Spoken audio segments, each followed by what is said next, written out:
¿Qué tal, amigos de Mesfer? Muy buenas tardes, sean bienvenidos a un episodio más de su podcast favorito, Conociendo a Mesfer. El día de hoy estamos en nuestro quinto capítulo, Enrique. Sí, creo que sí es el quinto, correcto. Por ahí se nos está yendo ya la idea principal. El día de hoy nos encontramos en un laboratorio, en un centro de investigación como tal. El día de hoy vamos a estar aquí un ratito con la doctora Beatriz. Doctora, ¿cómo está? Bien, muchas gracias, buenas tardes. Ok, excelente. Pues doctora, ya tuvimos un poquito una plática previa antes de esto. Me gusta iniciar con los invitados, pues básicamente que le diga al público, que nos diga a todos quién es usted, quién es la doctora, porque yo ya la conozco, pero vamos para que la gente la conozca un poquito. Ok, gracias. Mi nombre es Beatriz Flores, soy la directora del Centro de Tecnología y Desarrollo Mesfer. Este centro de investigación se creó hace 11 años que me invitaron a participar. Yo estudié química, una licenciatura en químico en la Universidad de Guanajuato, después hice una maestría en investigación biomédica básica y posteriormente hice también el doctorado en investigación biomédica básica, estos dos son en la UNAM, y un segundo doctorado en la Universidad Autónoma de Nuevo León en el área de microbiología. Entonces, aquí estamos desde hace 11 años dirigiendo el centro de investigación que se creó con la idea de generar productos de patente para la empresa, productos innovadores y pues para eso respaldado por la investigación. 11 años ya, doctora. 11 años, exactamente. Yo ingresé en octubre de 2013. Ahorita ustedes están viendo un laboratorio enorme. Sí, Cuando sí. yo llegué había una mesita, un refrigerador, una incubadora chiquita y nada más. Esa era la infraestructura, ese era el centro de investigación. No, y supongo que el refri era para las cocas. Pues sí, para una que otra cosita ahí, pero pues ha ido creciendo bastante. Tenemos una gran infraestructura, tenemos una gran inversión, tenemos, yo calcularía poco más de 10 millones de pesos en material, en equipo. En equipos especializados. Tenemos equipos para hacer investigación en bioquímica, microbiología, genética e incluso inmunología. Entonces podemos cubrir todas las ramas del área de la biotecnología con los equipos que tenemos aquí. Ok, doctora, ese es un punto muy importante. O sea, los primeros episodios y casi la mayoría de aquí del podcast pues se van tratando sobre la gente que está involucrada en el ámbito del campo, o sea, en la cuestión agroalimentaria. Y yo creo que muchas veces pues la gente piensa, no, pues es que ya el agroquímico así como tal se inventó, se lanzó, o sea, como que ya es algo que uno puede fabricar en la cocina de su casa, ¿no? Entonces, yo creo que sí estaría un poquito interesante que pueda profundizar un poquito más en esa área de la bioquímica. Cuéntenos un poco más. Sí, como dices, obviamente los agroquímicos no es así de que salgan solos. Ahora, nosotros no hacemos agroquímicos, nosotros desarrollamos productos biotecnológicos, que se refiere a productos que provienen de seres vivos, de la manipulación de seres vivos. Por ejemplo, algunas sustancias que secretan los hongos, que secretan las bacterias, pueden ser benéficas para generar un desarrollo, o sustancias que secretan las plantas, que se extraen de plantas. También este tipo de extractos vegetales pueden ser manipulables para generar una tecnología para el campo. Y entonces, pues sí, esto tiene que estar respaldado pues con muchísima investigación. La biotecnología se nutre de varias áreas. Es el resultado de una ciencia interdisciplinaria donde trabajamos técnicas de microbiología, de bioquímica, incluso de prácticas agronómicas. O sea, se tiene que integrar una gran cantidad de áreas de conocimiento para tener un desarrollo biotecnológico. La bioquímica en ese sentido es súper importante porque pues obviamente al estar trabajando con seres vivos que son las plantas, al final que es donde se quieren aplicar nuestros productos, pues sí tenemos que tomar en cuenta también la fisiología de la planta, incluso el entorno ecológico en el que están creciendo estas plantas, en el que se están desarrollando, y todo eso pues influye en sus procesos bioquímicos. O sea, no hay que olvidar que la bioquímica es eso, son las reacciones químicas asociadas a un ser vivo. No, y esa parte que menciona, yo creo que la chavalada que nos está viendo Al menos yo en Roque sí llevé bioquímica y era el dolor de cabeza como del 90% de los estudiantes, porque era, si les costaba química, ahora imagínense aplicada en este caso a las plantas, ¿no? Con nosotros. Pero aquí en el laboratorio la bioquímica yo creo que es pan de cada día, ¿no? Sí, es pan de cada día, por lo que te digo, porque finalmente estamos pues manipulando seres vivos, tanto en el lado del desarrollo, extrayendo actividades de las bacterias, de los hongos, de las plantas, y también pues ya a la hora de aplicar, pues también, ¿no? Es una especie de manipulación, tenemos que estar seguros de que va a funcionar, de que nuestros productos se van a adaptar a los procesos bioquímicos de las plantas. Y pues sí, la bioquímica, yo siempre he dicho, no es difícil, es fácil, pero a la bioquímica le pasa lo que a las matemáticas, que depende quién te las enseñe. Exactamente. O sea, sí, un buen maestro de bioquímica, alguien que sepa explicar, que no la haga tan árida, realmente es sencilla la bioquímica, no es tan difícil. Sí, no es que no se dificulta. Bueno, al menos a mí me gusta mucho esa parte de la química porque te ayuda a entender todo, ¿no? Decían en una serie, todo es química en esta vida y física. Creo que son las dos ciencias más aplicadas a la vida cotidiana, ¿no? Pero bueno, ahí usted mencionó un punto muy importante hace ratito. Ustedes no fabrican como tal agroquímicos o insumos fitosanitarios. Ustedes fabrican productos a base de extractos biológicos, botánicos, que pueden ser aplicados hacia las plantas, ¿no? Exactamente. ¿Cree que pueda profundizar un poquito más ahí? Sí, claro. Las plantas en general producen algo que se llama metabolitos secundarios. Okay. Es decir, dentro de la bioquímica, volvemos a la bioquímica, existe el metabolismo primario, digamos que son todas las funciones necesarias que hace un ser vivo para mantenerse vivo. Correcto. Respirar, generar energía, producir sus moléculas de la vida, ese es el metabolito primario. Pero viene tanto los microorganismos como las plantas tienen algo que se llama el metabolito secundario, el metabolismo secundario, que es generar sustancias ya específicas de cada uno de estos seres vivos que les sirven para otras cosas que no son sus funciones vitales.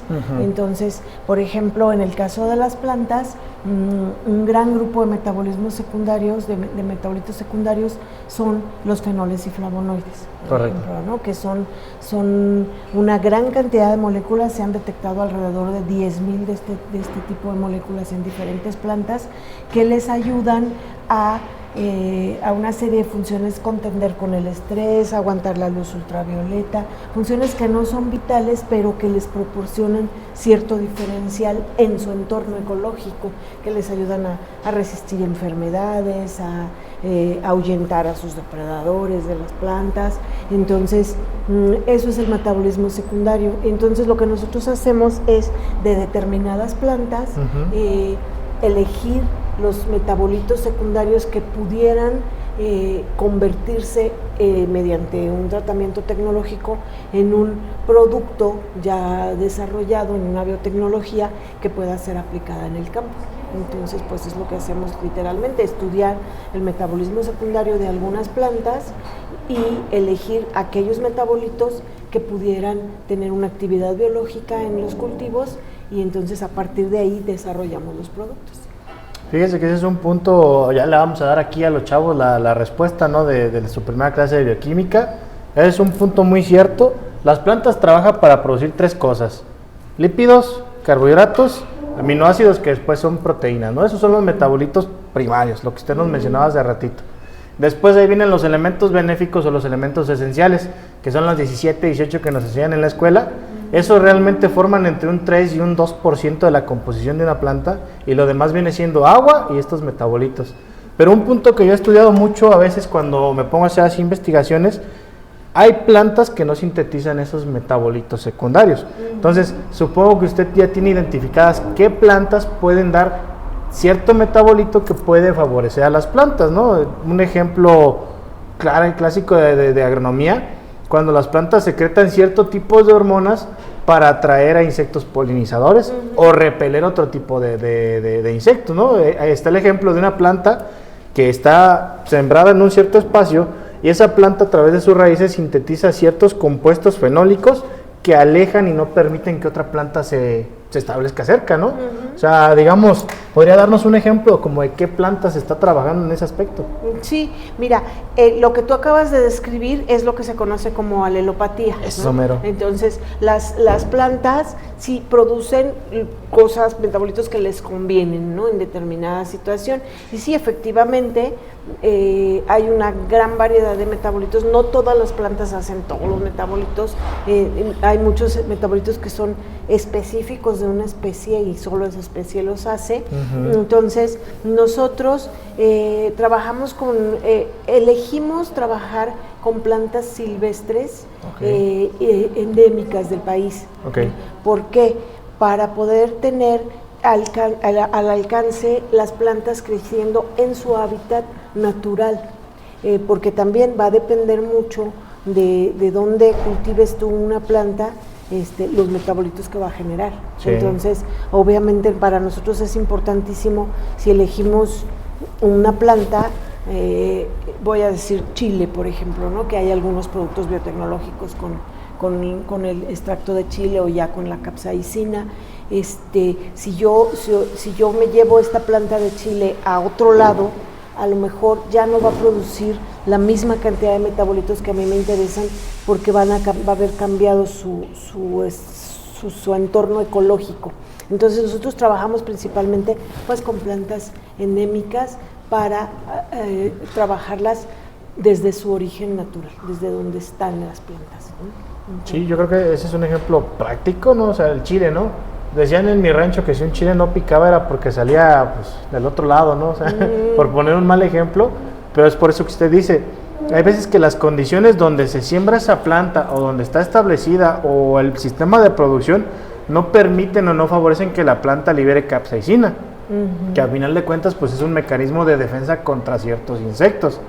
Entonces usted trabaja plantas endémicas de México, saca metabolitos y de ahí, ¿qué pasa después, doctora? De ahí lo que hacemos es, ya una vez identificados los metabolitos que nos interesan y cuantificados para también pues ver el tema de las dosis, lo que hacemos es pues evaluar la actividad biológica.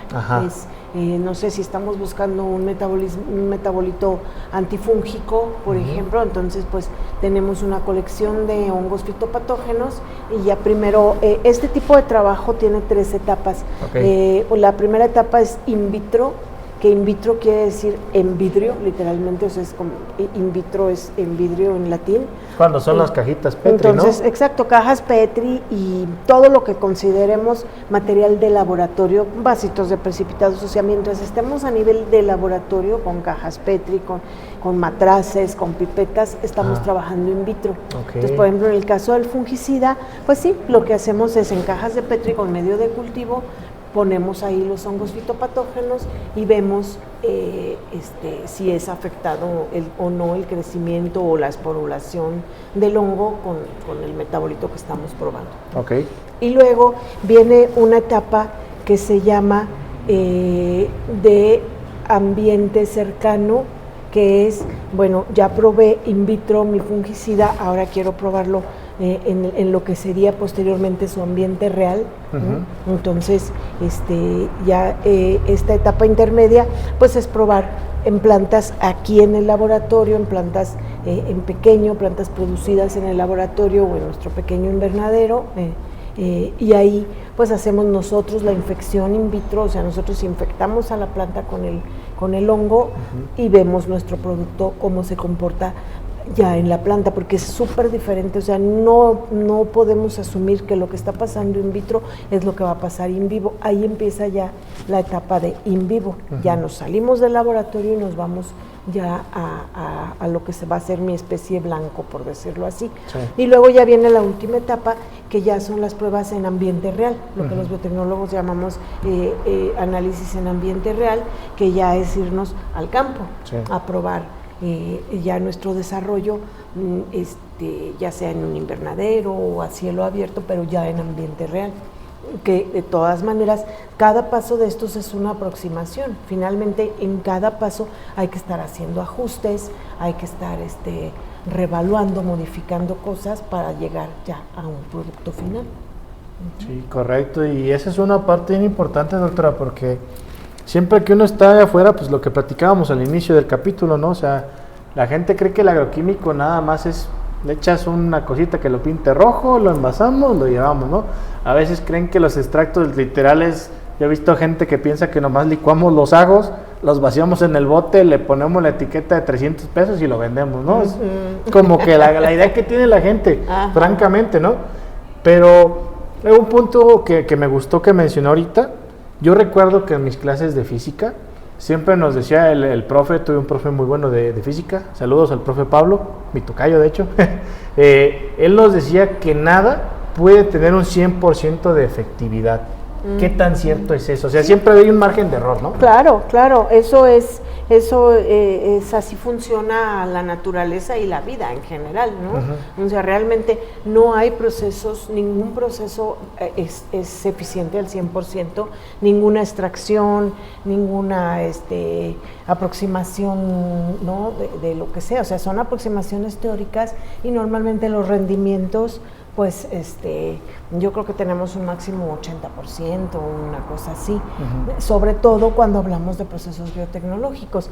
En el caso de los agroquímicos, pues bueno, aquí hay una diferencia porque son principalmente sintéticos, ¿no? Sí. Entonces son moléculas sintéticas que pues sí pueden tener un mayor rango de eficacia, pero sí, al 100% definitivamente pues no, nada en la naturaleza ni en la vida es al 100%. Nada llega al 100%, o sea, siempre tenemos nuestro pequeño margen de error entre un 98 y 99%. Me acuerdo mucho de las pruebas que corríamos en la computadora, las pruebas... Ay, se me fue el nombre de la palabrita. Cuando haces una tesis que quieres ver qué tan cierto es tu hipótesis. Un modelo matemático que corres, pues se me fue el nombre de ese. Es un programita especial que se utiliza mucho. Ahí a ver si ahorita me acuerdo. Entonces, doctora, ya identificó, ya extrajo lo que quería, el interés que tenemos para hacer nuestro insecticida, fungicida, un nutriente vegetal, ¿no? Ya lo llevó a campo abierto. Después, ¿qué pasa? ¿Cómo logramos que ese extracto, digamos, malamente, ¿no? El que mencionó usted, un extracto de chile.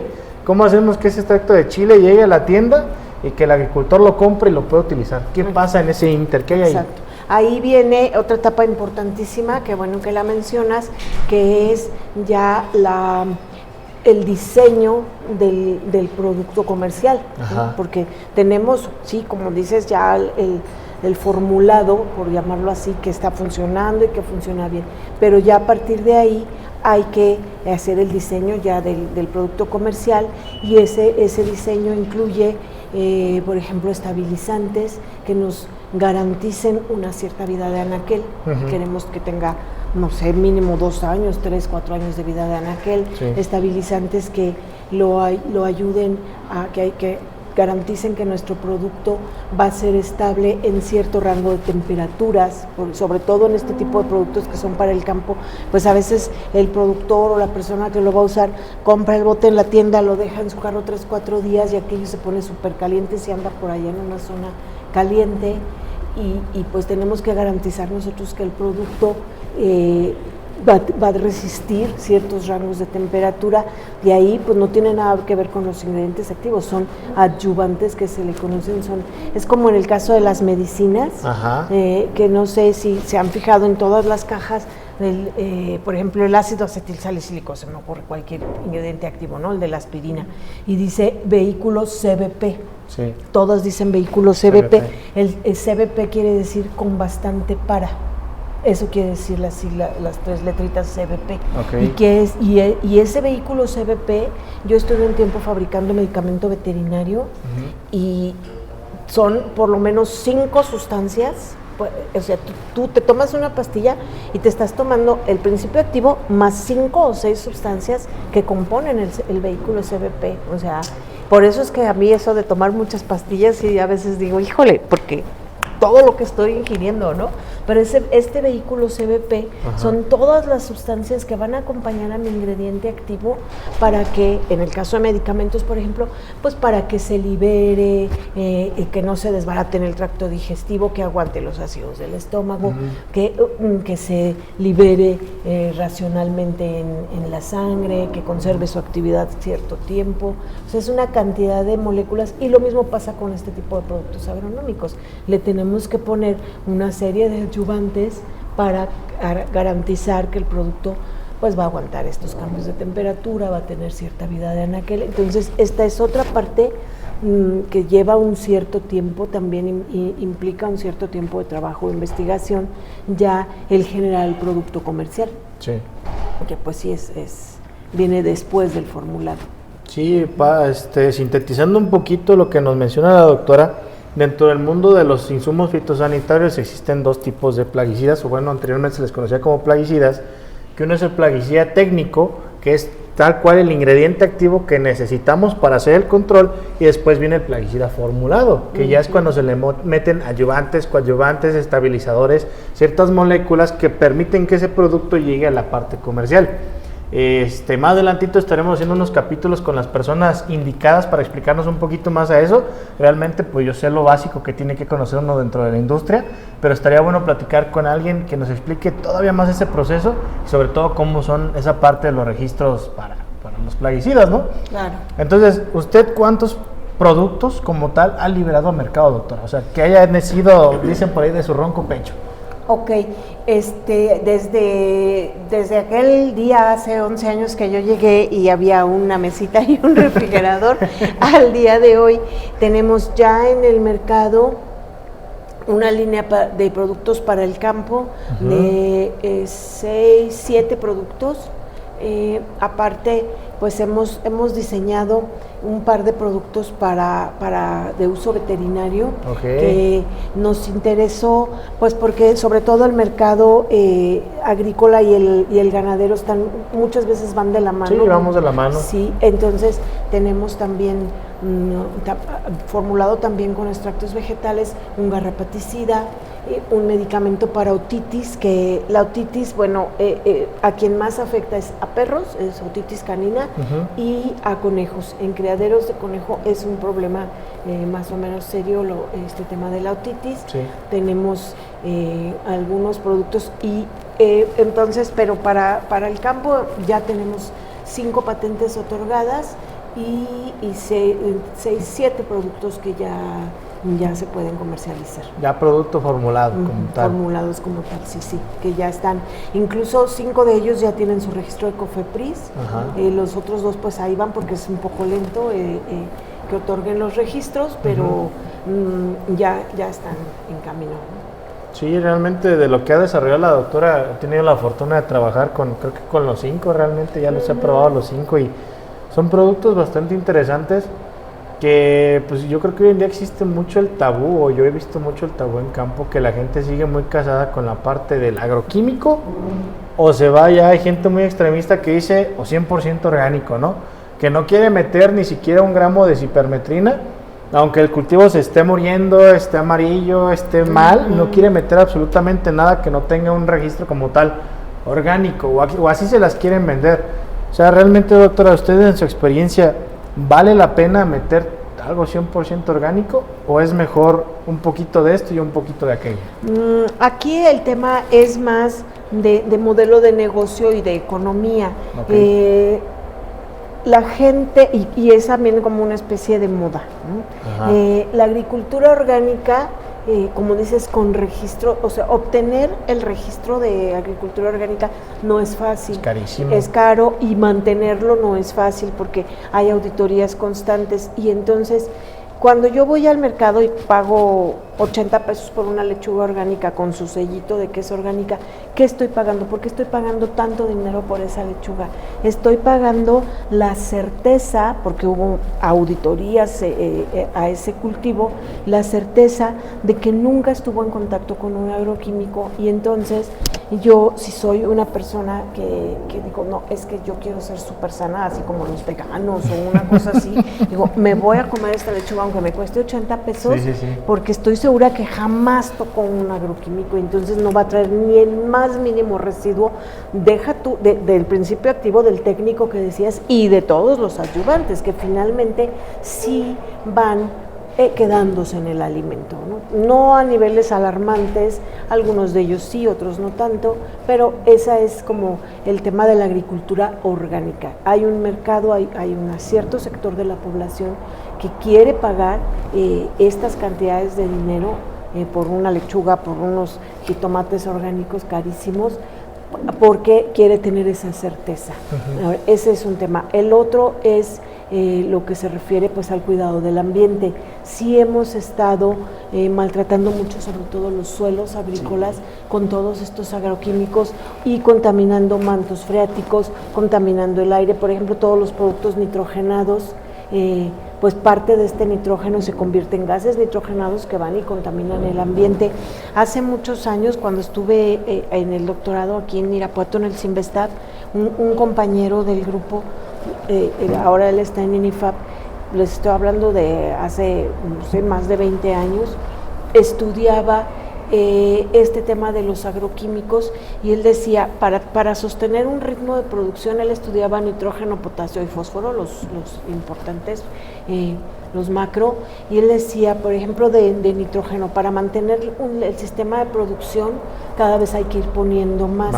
Y uno pone, por decir, 10 kilos, y solo 1 kilo de nitrógeno se incorpora a la planta, o sea, la planta solo necesita ese kilo, pero los otros 9, si pongo solo el kilo, la planta va a tomar la 10ª parte del kilo y no va a crecer. Tengo que poner 10 para que la planta tome 1, y los otros 9 a contaminarse, ha dicho. Entonces, sí es un problema que como humanidad debemos empezar a enfrentar, que tenemos que cambiar las prácticas agronómicas para conservar los suelos. La FAO el año pasado comentó que si seguíamos con las mismas prácticas, y sacaron una publicación, que si seguíamos con las mismas prácticas agronómicas, al suelo le quedaban solo 70 ciclos de cosecha para dar algo, y después de eso va a quedar el suelo completamente estéril. 70 ciclos. 70 ciclos. Entonces, eso fue una publicación del año pasado muy preocupante. Entonces, sí hay esta tendencia a hacer este cambio hacia la agricultura ecológica, que no es precisamente agricultura orgánica, es ecológica, es cuidar el ambiente. Entonces, pues sí, si queremos mantener los sistemas de producción mediante el agroquímico, pues sería ideal ir haciendo un manejo agronómico en el que bajemos la carga química y empezar a usar estos insumos ecológicos, orgánicos, no para vender producto orgánico carísimo, sino más bien para sostener unas prácticas agronómicas que cuiden de la tierra, ¿no? Porque pues ya no va a dar la tierra. Ahora han surgido un montón de alternativas, la hidroponía o esta agricultura vertical, no sé si has visto estos sistemas de agricultura vertical, pero yo creo que si decimos, ok, ya no importa que el suelo se muera todo y adiós suelo, no creo yo que estos sistemas alternativos de producción den lo suficiente para alimentar a la humanidad. O sea, simplemente porque además no todos los cultivos se pueden dar en agricultura vertical, no todos los cultivos los podemos tener por hidroponía, o sea, no podemos dejar que se pierda la fertilidad del suelo. Y la fertilidad del suelo la estamos matando con los agroquímicos. Entonces, pues, sí. Vámonos un poquito por partes, ¿no? Yo creo que ese tema de 70 ciclos productivos más es preocupante. O sea, vamos a poner el ejemplo del brócoli aquí en Guanajuato. Hay gente que mete de 3 a 4 ciclos por año. Eso quiere decir, así con matemáticas rápidas, que quedan menos de 20 años de producción de brócoli. Si hablamos específicamente de producción de maíz, que tarda por lo menos 1 año, estamos hablando de 70 años de producción de maíz. Ese es un tema bastante preocupante, doctora, que yo he visto suelos bastante erosionados, suelos muy malos que han maltratado de forma muy, pues sin una conciencia como tal, porque la gente solo ve el negocio de, ok, te doy tanta lana, dame tu parcela, yo me encargo de trabajarla, pero no la trabajan, o sea, como tal se la acaban, la destruyen, le quitan la fertilidad, le quitan la vida, ya nomás entregan ahí el puño de tierra, decían por ahí en una canción, ¿no? Que ya ni sirve para nada, no sirve ni para construir, porque pues un suelo sin estructura, ¿cómo vas a construir sobre de eso, no? Y otro que me gustó mucho, la eficiencia de los fertilizantes, doctora. Yo creo que seguimos todavía con muchas ideas antiguas, que la gente cree que únicamente por aventar el fertilizante sobre la planta lo va a absorber todo. Pero hay muchos estudios demostrados por INIFAP, por el CIMIC, por diversos autores, que el ejemplo bueno que puso usted, un fertilizante nitrogenado, su eficiencia más óptima en el suelo, o sea, en campo abierto, a las malas prácticas agrícolas, es de un 30 a un 40%. ¿Sí? El CINIT siempre nos ha sugerido, ¿sabes qué? Tu fertilizante nitrogenado, tápalo, entiérralo y después mete el agua para que el agua lo empiece a disolver y empiece el ciclo del nitrógeno, y lo podemos aumentar hasta un 60-70% de eficiencia. Hay gente que dice que es más, hay gente que dice que es menos. Pero realmente, doctora, algo de lo que usted ha investigado puede incrementar la eficiencia de un fertilizante. Incrementar la eficiencia de un fertilizante no necesariamente. Okay. Lo que hay que hacer en todo caso es incrementar la eficiencia del sistema microbiológico del suelo. Es que aquí no hay que olvidar, o sea, algo importantísimo es la microbiología del suelo. Si nosotros logramos tener un equilibrio en la microbiota de los microorganismos que viven en el suelo, las plantas ni siquiera se van a enfermar, o sea, porque vamos a tener un equilibrio entre la nutrición y la resistencia a enfermedades, o el poder estar al margen de enfermedades, y eso va a estar principalmente dado por la microbiota. Entonces, más bien lo que hay que buscar, tal vez habrá microorganismos, sí, por ejemplo, la movilización de fósforo obviamente está dada por microorganismos, ¿no? Se necesitan ciertos microorganismos para movilizar el fósforo, ¿no? Pero, o los fijadores de nitrógeno, o sea, finalmente todo va a dar a la microbiota del suelo. Entonces yo creo que esa parte sí es muy importante, poner mucha atención a lo que está pasando con los microorganismos del suelo, con todo este uso de fertilizantes y todo, y encontrar un equilibrio. Sí, encontrar un equilibrio, porque pues mucha gente siempre te pregunta, ¿qué es el suelo? No, pues donde estoy parado. Pero básicamente pues el suelo, a mí me lo han definido de muchas formas, es donde se dan los alimentos, es donde estás parado. Pero una definición que me gustó mucho de un doctor, por ahí él siempre nos dijo, es que el suelo es un fluido, porque tiene las tres partes, tienes la parte física, que son los minerales, tienes la parte aérea, que literalmente es el aire, y tienes el agua. Pero para que un suelo sea productivo, tienes que tener siempre agua, si no la materia orgánica, que era la otra parte, que son las cuatro partes fundamentales. La materia orgánica, que comprende tanto parte microbiana como parte de compuestos orgánicos a base de carbono, no puede trabajar, o sea, no tiene intercambio de cationes, la planta no está tomando agua, la planta no se está desarrollando. Y siempre es esa parte que usted bien dijo, se nos olvida que hay seres vivos en el suelo, ¿no? O sea, siempre volvemos al ejemplo, una cucharada de suelo, hay más microorganismos que seres humanos en la tierra. Siempre es como que la idea que te quieren vender, ¿no?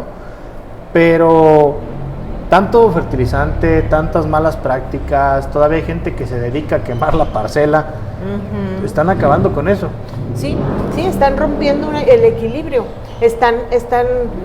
aparte de disminuyendo la microbiota, la cantidad de microorganismos, están inclinando la balanza hacia un lado, hacia el lado de los microorganismos. Los microorganismos, no hay que olvidar que como su ciclo de reproducción es muy rápido, o sea, una bacteria se reproduce cada hora o cada media hora, ¿no?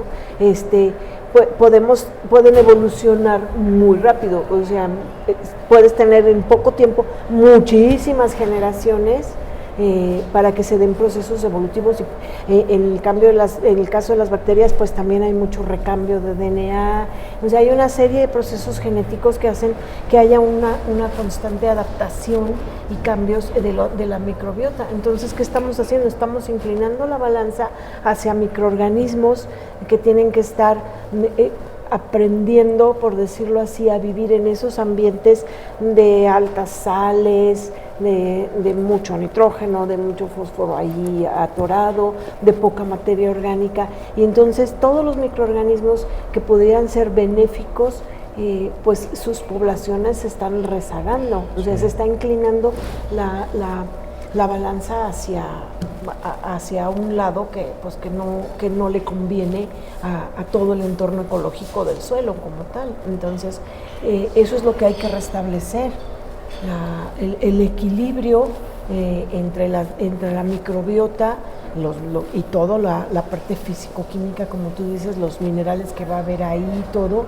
pues para que todo fluya, ¿no? Para que todo pueda estar equilibrado. Que todo tenga un equilibrio. Hay dos ejemplos muy claros para la chavalada que está estudiando agronomía, que siempre nos lo venden de forma mal, a mi punto de vista. Las famosas gallinas ciegas. Las gallinas ciegas, ¿por qué atacan el cultivo? Porque no hay materia orgánica en el suelo. Los nemátodos, ¿por qué hay nemátodos que atacan a la planta? Porque no hay materia orgánica en el suelo, porque no hay microorganismos que tengan un equilibrio que permitan que el nemátodo se alimente. Yo sé que hay gallinas ciegas que se dedican a atacar principalmente las raíces y hay nemátodos que atacan a las raíces, ¿no? El famoso nemátodo agallador. Pero si tienes un buen equilibrio de materia orgánica, ese problema disminuye bastante, ¿no? Hay un ejemplo que usted conoce claramente, pues el rancho de investigación que tenemos, siempre nos están diciendo, es que ya viene nematos, y es que ya viene nematos, que porque el jitomate salía con agallas las raíces. Establecimos lechuga, establecimos frijol, establecimos brócoli, establecimos tomate. Nunca apareció el bendito nemátodo. Pero cada fertirriego nos asegurábamos de estar inyectando algo de materia orgánica, estar inyectando tricodermas, estar inyectando organismos benéficos. Entonces, si restableces ese equilibrio, se ve que el nemátodo deja de atacar a las plantas, ¿no? Claro. Y ahorita estamos en la misma. Toño me dice, Inge, es que hay nemátodos. Le dije, yo no los vi, compadre. O sea, dime dónde estaban los nemátodos. Yo no vi que atacaran ninguna planta. Y tuvimos buenas cosechas. Pero es porque estamos reestructurando ese suelo a darle un poquito más de vida microbiana al mismo. Sí, sí, es que eso es importantísimo. Exactamente, es como no van a atacar. Pero pues la gente sigue pensando, no, es que hay nemátodos, métele lo más fuerte, es que métele terbufos, es que métele fipronil. Sí, no, pues, barre con todo. Exacto, barre con todo. Sí, es que es un detallazo, doctora, y al final, yo creo que la reflexión más bonita que nos vamos a llevar de este episodio fue lo que nos dijo. Me recordó a lo que platicaba en un episodio pasado con Ismael. Saludos al buen Ismael. Ismael nos puso el ejemplo. Él trabaja en la zona de Toluca, donde hay muchas rosas, ¿no? Imagine usted que va a ser el día de la mamá. ¿Usted qué es mamá? 10 de mayo. Entonces, allá en Toluca, a alguien se le ocurrió fumigar sus rosas y meterles una bonita cantidad de clorpirifos con imidacloprid y con un poquito de fipronil, porque había trips. Cortan esa rosa al día siguiente, la empacan, la llevan al Costco, su niño va por las rosas al Costco y se las da a usted. ¿Y qué es lo primero que hace uno cuando le regalan flores? Olerlas. Ay, no, qué rico huelen estas rosas, ¿no? ¿Cuánto no está inhalando ahí? Sí, exacto, es que esa es la inocuidad. Digo, hablábamos hace rato de inocuidad alimentaria, pues ese es otro tipo de inocuidad, ¿no? Ambiental, así de que... Sí, claro, es que eso es lo que hay, de lo que hay que tomar conciencia, ¿no? Sí.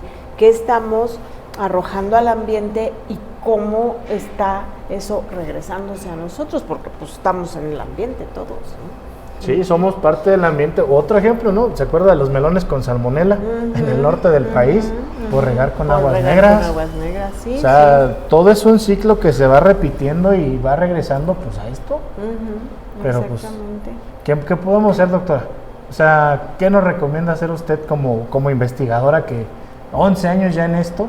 ¿Qué podemos cambiar o qué podemos hacer como romper ese paradigma? Pues es muy complicado, realmente es muy complicado. Yo siempre pienso que lo que necesitamos es como tener un nuevo pacto social, un pacto social diferente en el que estemos conscientes de que somos todos aquí y tenemos que cuidarnos unos a otros.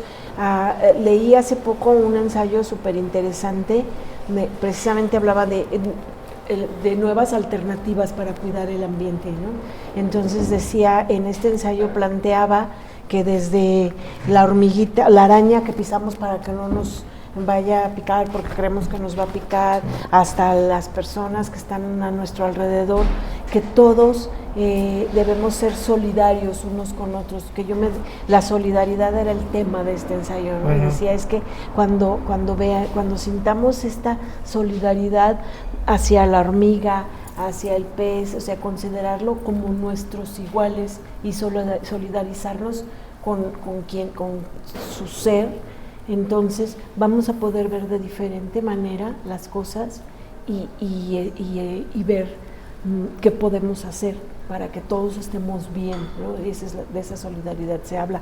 Entonces, pues es muy difícil porque pues de entrada los intereses económicos son enormes. Sí, siempre es por delante, ¿no?, el dinero. El interés económico, hay muchísimos intereses económicos en mantener la producción, los niveles de producción sin importar lo que pase. Es más, ahorita hay grandes líderes, el mismísimo presidente actual de los Estados Unidos, hay grandes líderes que niegan el cambio climático, que siguen diciendo es que esto no existe, eso están alucinando, no hay cambio climático. A pesar de que vemos cada año las inundaciones, las sequías, sigue habiendo grandes líderes que son los que podrían generar los cambios, negando el cambio climático, ¿no? Entonces, pues la verdad es complicado. Yo creo que esta es una labor hormiga, es una labor de que cada persona tomemos la decisión de informarnos, de decidir, de decidir libremente con qué nos queremos alimentar, con qué queremos alimentar a nuestros hijos, a nuestros animales de la casa, a nuestras mascotas, y cada persona ir generando el cambio hasta que se haga realidad. Sí, porque es muy complicado, muy complicado. Yo creo que es bastante complicado, gente, pero sí, doctora, yo creo que vamos a tener que hacer una segunda parte porque pues el tiempo ya está premiando y creo que hay mucho que platicar porque realmente, pues cuando uno se pone a ver estos temas, se va de largo. Sí. Pero yo creo que es muy padre y muy práctico que la gente vea que detrás de nosotros como ingenieros agrónomos, detrás de un bote, de un insumo fitosanitario, hay investigadores que tienen muchos años en esto, o sea, tienen hasta más años que nosotros como vendedores o asesores técnicos de campo, que tienen un sustento científico lo que estamos haciendo, porque muchas veces la gente siempre nos pinta, es que tú nomás me quieres vender cualquier cosa, ¿no? Agua pintada de Jamaica y que sea mi problema. Siempre es la verdad. Entonces, pues yo creo que por ahí que la gente nos comente un poquito si quieren que quieren ver un segundo episodio aquí con la doctora Beatriz, yo creo que valdría mucho la pena y pues estarnos viendo en el siguiente episodio, ¿no? O sea, básicamente pues aquí vamos a seguir episodio tras episodio pues trayendo gente o expertos en cada uno de sus rubros que van relacionados al campo directamente. Doctora, para cerrar, consejo, plática, reflexión, algo que le quiera decir a la gente. Hay estudiantes, hay técnicos, hay empresarios, hay mucha gente que nos está viendo. ¿A quién le gustaría o qué consejo les gustaría darle? Adelante. Pues gracias, simplemente es eso, ¿no? Tomar conciencia de qué queremos. Hay un término que pues todo el mundo, la mayoría debe conocerlo, es la sustentabilidad, ¿no? Y la sustentabilidad se refiere a eso, se refiere a proporcionarnos en este momento las condiciones de vida que para estar bien, para tener satisfactores sin dañar las posibilidades de las generaciones futuras, ¿no? Esa es la sustentabilidad, el tener nuestros satisfactores pensando en que puedan seguirlos teniendo las generaciones futuras. Entonces, pues este tema de la agricultura como fuente de alimentación de la universidad, de la humanidad, como base de la supuesta civilización, pues yo creo que sí es algo en lo que tenemos que reflexionar muchísimo y sí definitivamente pensar en que las prácticas agronómicas tal vez de los últimos 200 años sí han llevado a un caos, ¿no? Ambiental, y que sí debemos empezar a tomar conciencia.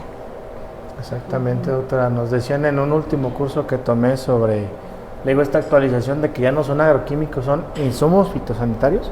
Siempre se les catalogó como un mal necesario, pero hay que tratar de no verlos como un mal, porque se necesitan, más bien empezar a usarlos de forma racional, como usted menciona, para que dejen de ser un mal y hagan su función y hasta ahí, ¿sí? Pero ese es un cambio de paradigma que tenemos que hacer poco a poco. Esperemos que la gente que está escuchando esto pues entre un poquito en conciencia y diga, bueno, ya escuché 4 o 5 episodios de lo que está diciendo acá el Conociendo Mesfer, pero son episodios que realmente están impactando en la gente y en las cosas que podemos hacer. Pues doctora, como siempre un gustazo por aquí estar con usted, una buena plática. Yo creo que ahí coméntenle que quieren el segundo episodio porque sí va a ser necesario. Gracias. ¿Sí se avienta un segundo o qué? Sí, claro que sí. Ahí está, gente. Hay Entonces mucho nada más que platicar. pongan su manita arriba, coméntenle para que la doctora vuelva aquí con nosotros, pero nos estaremos viendo más adelante. Doctora, Perfecto. muchísimas gracias como siempre. ¿De qué? Nos estamos A sus viendo hasta el órdenes, siguiente. A sus órdenes. Síganos en redes sociales y no olviden darle like, comentar y suscribirse. Nos vemos.